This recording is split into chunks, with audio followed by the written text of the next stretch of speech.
नमस्कार विद्यार्थी मित्रांनो, मी श्री वामन एस राव बहादूर नारायणराव बोरावके महाविद्यालय श्रीरामपूर इयत्ता 12वी या वर्गासाठी भूगोल या विषयाचं अध्यापन करत असताना महाराष्ट्र राज्य पाठ्यपुस्तक महामंडळाने जो पुनर्रचित अभ्यासक्रम या ठिकाणी जो नवीन तयार केलेला आहे, या अभ्यासक्रमातील आपण 6व्या क्रमांकाचं जे प्रकरण आहे ते अभ्यासत आहोत। या प्रकरणाचं नाव आहे तृतीयक आर्थिक क्रिया। आपण या प्रकरणाची माहिती एकंदरीत अभ्यासत आहोत।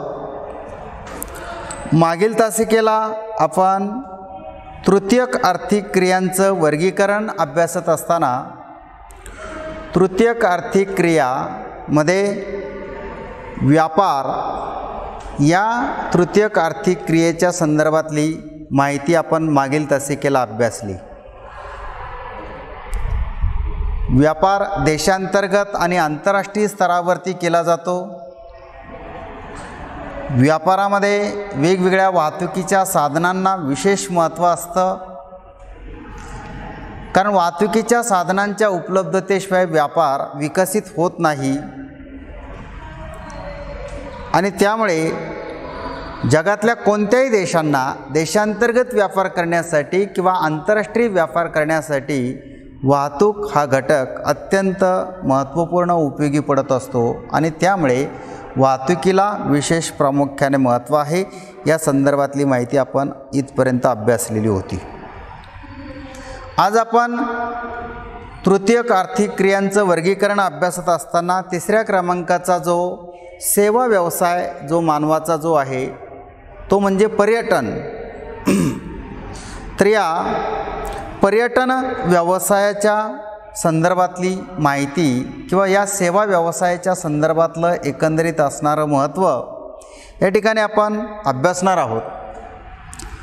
पर्यटन म्हणजे मानव जेव्हा आपल्या दैनंदिन जीवनातून एखाद्या नैसर्गिक किंवा सांस्कृतिक ठिकाणी किंवा एखाद्या नैसर्गिक किंवा सांस्कृतिक स्थानाला भेट देऊन आपला वेळ किंवा आपला एकंदरीत असणारा मानसिक संतुलनाचा भाग एकंदरीत निर्माण करतो किंवा निसर्गातील असणाऱ्या वेगवेगळ्या घटकांचं निरीक्षण करून आनंद मिळवतो, त्याला आपण पर्यटन असं म्हणतो। म्हणजे पर्यटनामध्ये एकंदरीत जर बघितलं तर अनेक हेतू त्यामध्ये असतात। मनोरंजनाचा हेतू पर्यटनामध्ये असतो, मानसिक संतुलन किंवा मानसिक स्वास्थ्य मिळवण्यासाठी सुद्धा पर्यटन केलं जात होतं, कारण ब्रिटिशांच्या काळामध्ये स्वास्थ्य केंद्र निर्माण केलेली होती बघा।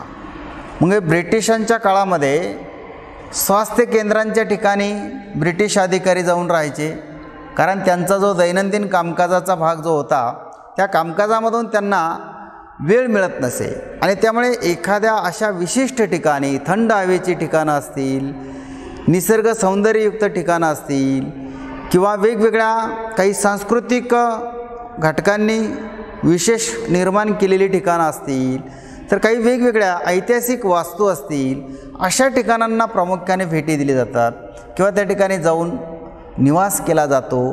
त्या ठिकाणाची माहिती त्या ठिकाणी मिळवली जाते किंवा त्याचं संशोधन केलं जातं, निरीक्षण केलं जातं आणि त्यामुळे पर्यटन हा अगदी प्राचीन काळापासून एक केला गेलेला एक महत्त्वाचा व्यवसाय म्हणून, कारण त्यामध्ये कालानुरूप प्रामुख्याने बदल होत गेले। अलीकडच्या काळामध्ये पर्यटन व्यवसायाला जी चालना मिळाली ती वाहतुकीच्या जलद साधनांमुळे आणि त्यामुळे पर्यटनातून वेगवेगळ्या प्रकारचं स्वरूप जे आहे हे जरी निर्माण झालेलं असलं तरी पण पर्यटनाचं एकंदरीत जागतिक स्वरूप बघत असताना देशांतर्गत पर्यटनाची स्थळं आहे आणि आंतरराष्ट्रीय पर्यटनाची सुद्धा वेगवेगळ्या प्रकारची स्थळं आहे। म्हणजे त्यामध्ये मग काही नैसर्गिक पर्यटन स्थळं आहे, त्याचे अनेक या ठिकाणी वर्गीकरणाचे टप्पे आहे. नैसर्गिक पर्यटन स्थळं हे निसर्गातच निर्माण झालेली असतात. काही मानवनिर्मित पर्यटन स्थळं आहे की मानवाने काही वास्तू निर्माण केलेल्या असतील, किल्ले बांधलेले असतील किंवा काही राजवाडे बांधलेले असतील, काही ताजमहालासारख्या काही अशा वास्तू निर्माण केलेल्या असतील किंवा पिरॅमिड तयार केलेले असतील. असे जे असतील ते एकंदरीत मानवनिर्मित स्वरूपातील, आणखी ज्याला ऐतिहासिक वारसा आहे किंवा वेगवेगळ्या प्रकारची त्याला परंपरा आहे, काही सांस्कृतिक मूल्य त्यामध्ये प्रामुख्याने आहे किंवा अलौकिक असा त्या काळातील असणारा वेगवेगळ्या पद्धतीचा हा पर्यटनाचा भाग की आजही तो जतन करून ठेवलेला आहे किंवा पुरातत्व विभागाच्या माध्यमातून काही शिल्प किंवा काही असणारे अवशेष याचे आज आपल्याला वेगवेगळ्या संग्रहालयांच्या माध्यमातून आज त्याचे अवशेष असतील किंवा त्यावेळच्या शिल्पांची माहिती असेल किंवा त्यावेळची मुद्रणकला असेल किंवा त्यावेळच्या असणाऱ्या काही शिलालेख असतील, हे आपल्याला बघायला मिळतात. ही पर्यटनाच्या माध्यमातून त्याची उपलब्धता झालेली आहे आणि म्हणून पर्यटन हा नैसर्गिक घटकांशी जसा निगडीत आहे तसा मानवनिर्मित घटकाशी जास्त प्रमाणात निगडीत आहे. काही सांस्कृतिक पर्यटन स्थळं आहे, काही धार्मिक पर्यटन स्थळं आहे, अनेक प्रकारच्या पर्यटनांचा भाग त्यामध्ये एकंदरीत येतो. मग धार्मिक पर्यटनाच्या बाबतीत आपल्याला सांगता येतं की वेगवेगळ्या धर्माच्या लोकांची जी पर्यटन स्थळं आहे की त्या पर्यटन स्थळांना त्या विशिष्ट धर्माचे लोक जातात, त्या ठिकाणी ते भेटी देतात किंवा त्यांना त्या ठिकाणी समाधान वाटतं. मग हिंदू धर्मियांचं पंढरपूर असेल, शिर्डी असेल, तुळजापूर असेल, कोल्हापूर असेल किंवा तसे इतर इस्लाम धर्मियाचं मक्का असेल किंवा इतर असणाऱ्या वेगवेगळ्या ख्रिश्चन धर्मियांचं असेल, जैन धर्मियांचं असेल किंवा शीख धर्मियांचं अमृतसर सुवर्ण मंदिर असेल, अशा वेगवेगळ्या पर्यटनांचा बाबतीतला भाग हा विस्तार स्वरूपातला आहे आणि त्याच्या वेगवेगळ्या बाबी या त्या ठिकाणी आपल्याला एकंदरीत पर्यटनाच्या बाबतीतल्या वर्गीकरणातले अनेक प्रकार उपप्रकार बघायला मिळतात आणि त्यामुळे पर्यटनातून वेगवेगळ्या प्रकारची स्थिती जी आहे ती जगातल्या अनेक देशांमध्ये निर्माण झालेली दिसून येते. तर जगातील काही देशांच्या स्थूल राष्ट्रीय उत्पादनामध्ये एकंदरीत पर्यटनाच्या माध्यमातून बराचसा भाग त्या ठिकाणी थेट योगदान दिला गेलेला आहे. तर एकंदरीत आपण जर बघितलं तर काही प्रदेशांचं स्थूल राष्ट्रीय उत्पादनामध्ये पर्यटनाचं थेट योगदान म्हणजे जगातील काही असे देश आहे की त्यांना पर्यटनाच्याच माध्यमातून जास्तीत जास्त उत्पादन राष्ट्रीय उत्पादन त्या ठिकाणी मिळालेलं आहे. म्हणजे प्रत्येक देशाची अर्थव्यवस्था एखाद्या मुख्य व्यवसायाशी निगडीत असते. ज्याप्रमाणे उदाहरणार्थ भारताची अर्थव्यवस्था शेती आणि शेती संलग्नित व्यवसायाशी निगडीत आहे, तसेच जगामध्ये काही पर्यटनाचे जे व्यवसाय जे केले जातात. मग मालदीव या देशाच्या बाबतीत जर बघितलं तर एकूण राष्ट्रीय उत्पादनापैकी 38.92% राष्ट्रीय उत्पादनाचं थेट योगदान आहे. ब्रिटिश बेटाचा जर एकंदरीत विचार जर केला तर या ब्रिटिश बेटावरती अनेक पर्यटक येऊन त्यामुळे 32.96% एकूण राष्ट्रीय उत्पादनातलं योगदान त्या ठिकाणी आहे. मकाऊ या देशाच्या बाबतीत जर बघितलं तर सुमारे 28% एकूण राष्ट्रीय उत्पादनातलं योगदान आहे. अरुबा जर या देशाचा विचार जर केला तर यामध्ये 27.64% एकूण राष्ट्रीय उत्पादनापैकी पर्यटनाच्या माध्यमातून योगदान आहे. किंवा सेशेल्स 25.73% एकूण उत्पादनातलं राष्ट्रीय उत्पादनातलं एकूण योगदान प्रामुख्याने आहे.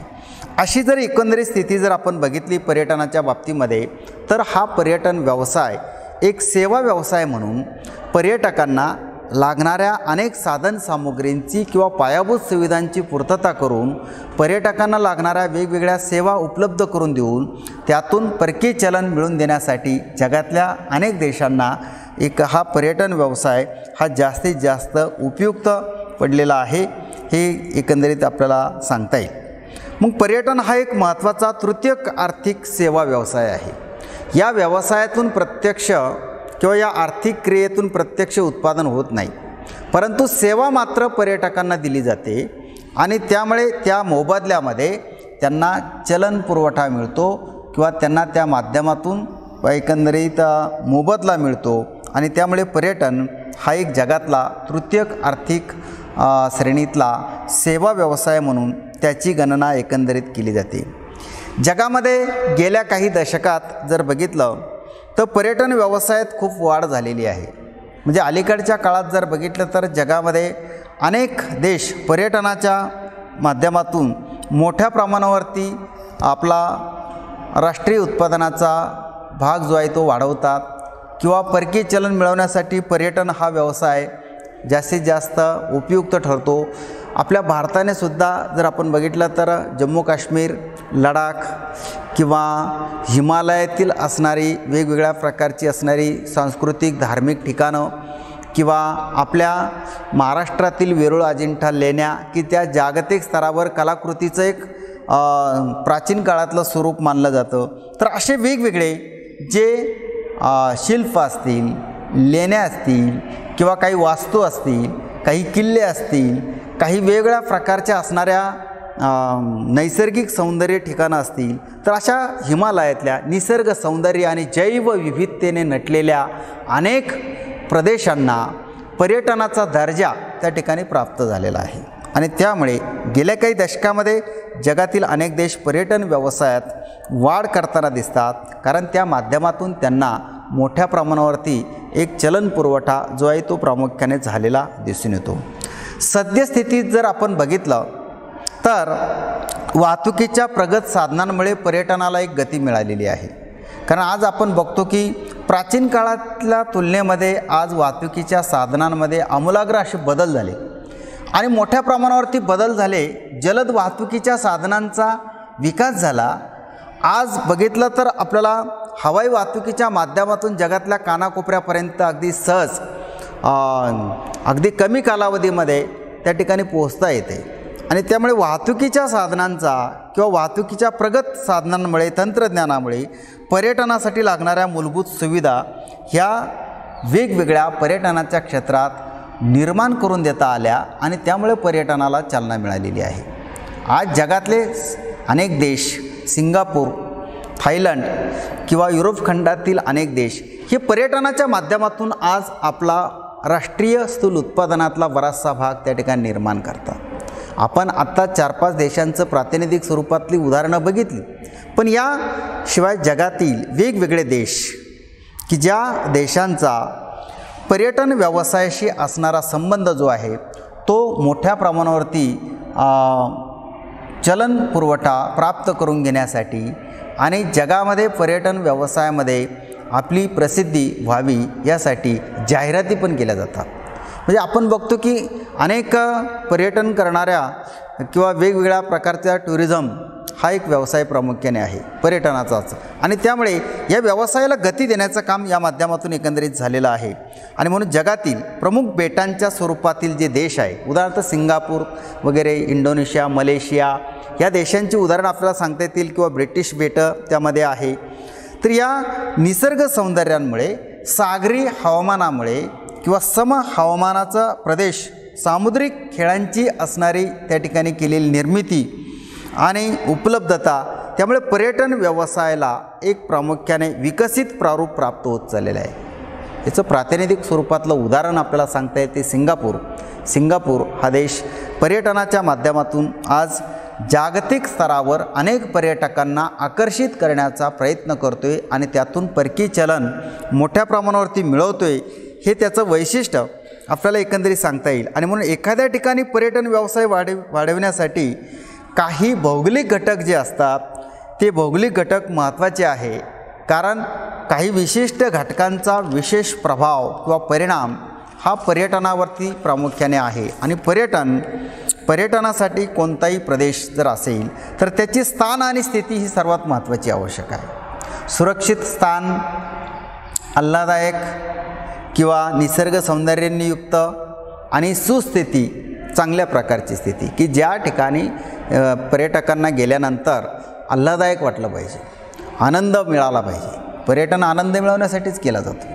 पर्यटनातून आनंद मिळवणे, मनोरंजन करणे, माहिती घेणे, निरीक्षण करणे असे वेगवेगळे हेतू आहेच. पण यामध्ये स्थान आणि स्थिती चांगली असेल तर ह्या सर्व हेतूंना यामध्ये एक प्रकारची सफलता ही जी आहे ती प्रामुख्याने प्राप्त होते. दुसरा घटक की हवामान. पर्यटनाच्या दृष्टिकोनातून हवामान हे फार महत्त्वाचं आहे. सौम्य शीत हवामानाच्या प्रदेशात पर्यटनाला अधिक चालना मिळते. जर अति थंड हवामान असेल, अतिउष्ण हवामान असेल तर अशा प्रदेशातही पर्यटनाला त्या ठिकाणी अनुकूलता प्राप्त होत नाही. तिसरा घटक आपल्याला सांगता येईल की भूरचना ही सुद्धा पर्यटनाच्या दृष्टिकोनातून अत्यंत महत्त्वाची आहे. निसर्ग सौंदर्य असणारी ठिकाणं, उदाहरणार्थ महाबळेश्वर सारख्या ठिकाणी आपण जर गेला तर त्या ठिकाणी आपल्याला 36 पॉईंट त्या ठिकाणी बघायला मिळतात. मग एलिफंटा पॉईंट असेल किंवा वेगवेगळ्या प्रकारचे सनराईज असेल, सनसेट असेल, असे वेगळे पॉईंट जे आहे ते प्राकृतिक रचनेच्या आधारानं एकंदरीत ह्या निसर्ग सौंदर्य ठिकाणांची निर्मिती त्या ठिकाणी झालेली आहे. आणि त्यामुळे अशा वेगवेगळ्या भूरचनेच्या प्रदेशामध्ये मग उत्तुंग हिमालय पर्वतरांगांच्या प्रदेशामध्ये असणारी वेगवेगळी नैसर्गिक सौंदर्य ठिकाणं, त्या ठिकाणची असणारी जैवविविधता, त्या ठिकाणचं असणारं प्राणीजीवन, त्या ठिकाणची असणारी वेगवेगळ्या प्रकारची भूपृष्ठापासूनची वेगवेगळ्या उंचीवरची ठिकाणं की ज्या ठिकाणी बर्फाच्छादन आहे, किंवा आज जम्मू काश्मीरला किंवा हिमालय पर्वतरांगांच्या प्रदेशांमध्ये लेह लडाखला बर्फाच्छादन त्या ठिकाणी होते आणि या बर्फाच्छादनावरती सुद्धा त्या ठिकाणी पर्यटक आकर्षित होतात. त्या ठिकाणच्या जैवविविधतेवरती सुद्धा पर्यटकांचं आकर्षण प्रामुख्याने अवलंबून असतं. तो प्रदेश सुगम असेल, पाण्याची उपलब्धता असेल, या नैसर्गिक घटकांशिवाय त्या प्रदेशामध्ये वाहतूक सुविधा, दळणवळण सुविधासुद्धा तेवढ्याच विकसित असणं गरजेचं आहे, तर पर्यटनाला चालना मिळेल. आणि म्हणून वाहतुकीच्या सुविधा, निवासाची सोय, सांस्कृतिक वैविध्यता किंवा पायाभूत सुविधा जर त्या ठिकाणी असतील तर पर्यटक त्या ठिकाणी आकर्षित होतात. पर्यटनाला त्या माध्यमातून चालना मिळू शकते आणि म्हणून पर्यटनावरती या सर्व घटकांचा परिणाम होतो. आणि विशेषतः शासकीय धोरण आणि राजकीय परिस्थिती हे दोन घटक तर अत्यंत महत्त्वाचे पर्यटनाच्या दृष्टिकोनातून आहे. कारण पर्यटनाला शासकीय धोरणाची अनुकूलता असल्याशिवाय पर्यटन व्यवसायाला चालना मिळू शकत नाही. आणि राजकीय परिस्थितीसुद्धा पर्यटनाला त्या ठिकाणी महत्त्वाची समजली जाते. शांत परिस्थिती असेल, त्या ठिकाणी सुरक्षितता असेल किंवा त्या पर्यटनाच्या दृष्टिकोनातून पोषक राजकीय वातावरण असेल तर त्यामध्ये एकंदरीत हा पर्यटन व्यवसाय जो आहे तो विकसित होतो. अन्यथा पर्यटनावरती त्याचे प्रतिकूल स्वरूपातले परिणाम जे आहे ते निर्माण झाल्याशिवाय प्रामुख्याने राहत नाही. तर आपण पर्यटन या तृतीयक आर्थिक क्रियांचं, या सेवा व्यवसायाचं एकंदरीत आपण त्याचं स्वरूप, प्रकार आणि महत्त्व या संदर्भातली आपण चर्चा या ठिकाणी केली. त्यानंतर पुढील जो सेवा व्यवसाय जो आहे तृतीयक आर्थिक क्रियांचं वर्गीकरण अभ्यासताना तो 4थ्या क्रमांकाचा संदेशवहन जो आहे, तर या संदेशवहनाच्या बाबतीतला हा सुद्धा एक सेवा व्यवसाय आहे. संदेशवहन म्हणजे काय, किंवा याला दळणवळण असंही म्हटलं जातं. म्हणजे संदेशवहन म्हणजे त्याची व्याख्या या ठिकाणी आपल्याला थोडक्यात सांगता येईल की लिखित अथवा ध्वनी स्वरूपातील मजकूर किंवा माहिती आदान प्रदानतेला संदेशवहन असे म्हणतात. म्हणजे आपण बघतो की लिखित स्वरूपातला मजकूर, मग पत्र पाठवून आपण माहिती एखाद्याला संदेश पाठवणे हा लिखित स्वरूपातला संदेश, किंवा मोबाईलमध्ये आपण आपला SMS टाईप करून हा अपेक्षित व्यक्तीपर्यंत पोहोचवणे हा लिखित स्वरूपातला संदेश. आणि जेव्हा आपण टेलिफोनद्वारे किंवा मोबाईलच्या माध्यमातून दुसऱ्या एखाद्या व्यक्तीबरोबर संवाद साधतो, बोलतो, संभाषण करतो हा ध्वनी स्वरूपातील मजकूर. म्हणजे एक प्रकारची आपला लिखित स्वरूपातील अथवा ध्वनी स्वरूपातील मजकूर किंवा माहिती आदान प्रदान करण्याच्या किंवा आदान प्रदानतेला संदेशवहन किंवा संज्ञापन असंही म्हटलं जातं. आणि या संदेशवहनाच्या बाबतीतला एकंदरीत भाग जर बघितला तर संदेशवहनाचं स्वरूप अगदी एकदम असा हा संदेशवहन यंत्रणेचा भाग विकसित झालेला नाही. प्राचीन काळापासून संदेशवहन यंत्रणा ही काही प्रमाणात अस्तित्वात होती. मानव समूहाने राहू लागला तो काळ जर बघितला तर सुरुवातीला मानव सुरक्षिततेसाठी समूहाने राहू लागलेला होता. तो गुहेमध्ये राहत होता, तो स्वसंरक्षणासाठी एकमेकाच्या आधाराने राहत होता. आणि त्यामुळे सुरुवातीला एक मानवी समूह दुसऱ्या मानवी समूहाला संदेश पाठवण्यासाठी रंगीबेरंगी धूर त्या ठिकाणी आकाशात सोडायचे.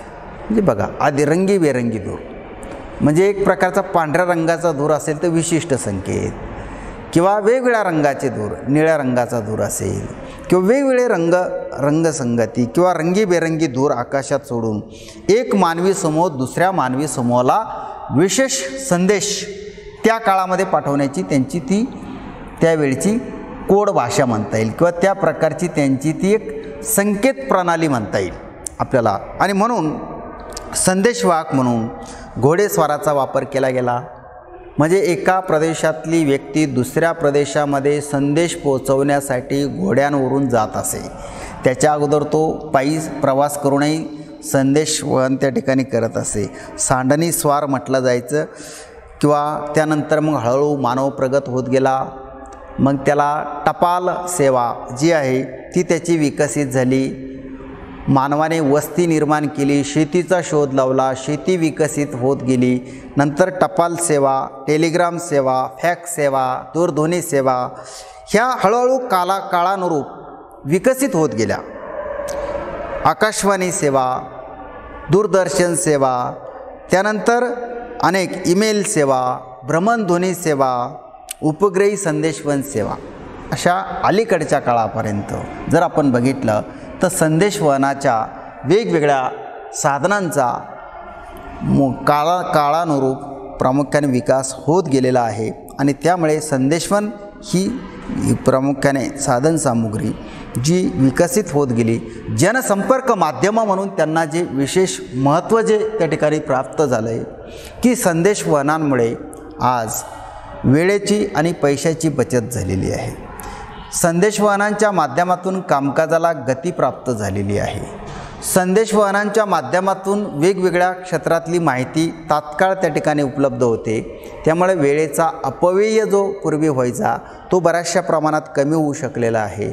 संदेशवहन यंत्रणेच्या माध्यमातून जग फार गतिमान स्वरूपातलं झालेलं आहे. किती प्रमाणात महत्त्व सांगता येईल त्याचं आपल्याला. संदेशवहन यंत्रणा ही गतिमान स्वरूपातली जरी असली तरी पण आज संदेशवहन यंत्रणेच्या माध्यमातून जग छोटं बनलेलं आहे असं म्हटलं गेलं. म्हणजे जगाचा आकार लहान झाला का? नाही. ते या अर्थानं या ठिकाणी आपण म्हटलं जातं की जग छोटं बनलेलं. याचा अर्थ जगातल्या कोणत्याही कानाकोपऱ्यातल्या व्यक्तीचा काही क्षणार्धात एकमेकाशी संवाद होते, एकमेकाशी ते संपर्क करू शकतात, संवाद साधू शकतात, कामकाज त्या ठिकाणी करू शकतात, जागतिक बाजारपेठेविषयीची माहिती मिळवू शकतात, देशांतर्गत असणाऱ्या घडामोडी समजू शकतात, अनेक घटनांचा मागोवा त्या ठिकाणी घेता येतो. नवनवीन क्षेत्रातलं ज्ञान हे लोकांपर्यंत तात्काळ विकसित करण्यासाठी, प्रसारित करण्यासाठी ही संदेशवहन यंत्रणा आज अत्यंत महत्त्वाची समजली जाते. आणि म्हणून संदेशवहन यंत्रणा ही सुद्धा अत्यंत महत्त्वाची आहे. त्यातून मोठमोठ्या प्रमाणावरती अनेक प्रकारच्या साधनसामुग्रींचा वापर, तंत्रज्ञानाची जोड त्याला दिल्यामुळे आज त्यामध्ये आधुनिकता निर्माण झालेली दिसून येते. म्हणून संदेशवहन यंत्रणा ही अत्यंत एक महत्त्वाची साधनसामुग्री, जनसंपर्क माध्यमं म्हणून त्यांचा विकास आज मोठ्या प्रमाणावरती झालेला दिसून येतो. आपण जर या ठिकाणी काही भौगोलिक स्पष्टीकरणांच्या माध्यमातून संदेशवहनाच्या बाबतीतली काही वैशिष्ट्ये जर अभ्यासली तर त्यामध्ये आपल्याला एक विशेष असा एक बाब म्हणून सांगता येईल की संदेशवहन ही एक प्रक्रिया आहे की ज्याद्वारे संदेशाचे आदानप्रदान होत असते.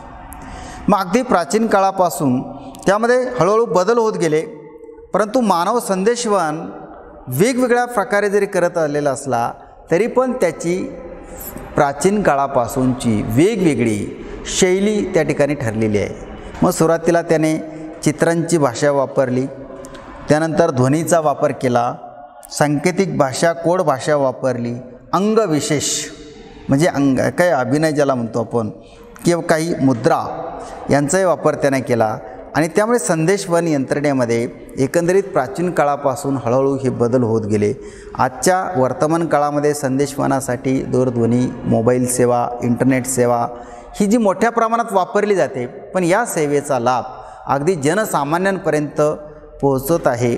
आणि अगदी समाजाच्या उन्नतीसाठी किंवा समाजाच्या सर्वांगीण विकासासाठी आज संदेशवहन यंत्रणेचा वापर आज जनसंपर्क माध्यमं म्हणून मनोरंजनासाठी किंवा लोकशिक्षणासाठी किंवा वेगवेगळ्या विषयाचं नॉलेज अद्ययावत आणि मिळवण्यासाठी, अनेक क्षेत्राची माहिती त्या ठिकाणी मिळवण्यासाठी, जगातील अनेक घटना क्रम किंवा जगातील देशी विदेशी वृत्त या सर्वांच्या बाबतीमध्ये आज संदेशवन यंत्रणा आज मोबाईल इंटरनेटच्या साहाय्यानं एकमेकाला जोडली गेल्यामुळे क्षणार्धात जगातल्या कानाकोपऱ्यातल्या कोणत्याही घटना ज्या असतात त्या सहज लोकांपर्यंत पोहोचतात। ही संदेशवहनाची एक जलद सेवा व्यवसायातून उत्तम अशा प्रकारची एक कामगिरी आपल्याला म्हणता येईल। आणि म्हणून सध्याच्या आधुनिक युगामध्ये संदेशवहन माहिती संप्रेषण ही विकसित होत चाललेली आहे। म्हणजे एक व्यक्ती अनेक लोकांबरोबर संवाद कौशल्य साधू शकते, माहिती शेअर करू शकते। म्हणजे एक प्रकारचा हा भाग त्या ठिकाणी आपल्याला सांगता येईल की ज्यांच्याकडे माहिती तो आघाडी घेणार। म्हणजे आज असं एक सूत्र बनलेलं आहे की जो आज सध्याच्या जगामध्ये अद्ययावत माहिती घेईल तो जगामध्ये टिकेल। म्हणजे एक प्रकारच्या जगाच्या बरोबरीनं चालायचं असेल तर आधुनिक युगामध्ये संदेशवहन आणि माहिती संप्रेषण विकसित होत चाललेली आहे। आणि म्हणून ज्याच्याकडे माहिती तो आघाडी घेणार, याचाच अर्थ ही माहिती मिळवण्यासाठी प्रत्येकजण प्रत्येक देश हा सतत प्रयत्नशील असतो।